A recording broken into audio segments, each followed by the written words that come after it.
চিঠির যুগই ভালো ছিল। শব্দের সৌন্দর্য হারাতো না, রুচিরও দুর্ভিক্ষ হতো না, আবেগও এতটা সহজলভ্য হতো না, মানুষের প্রতি মানুষের কৌতূহলও দ্রুত মিটে যেত না।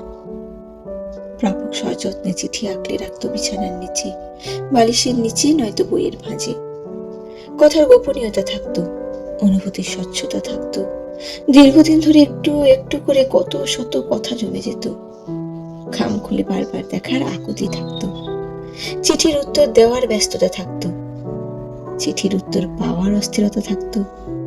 চিঠির যুগে সুন্দর এক অপেক্ষায় মানুষের শুদ্ধতম ভালোবাসার লেনদেন হতো।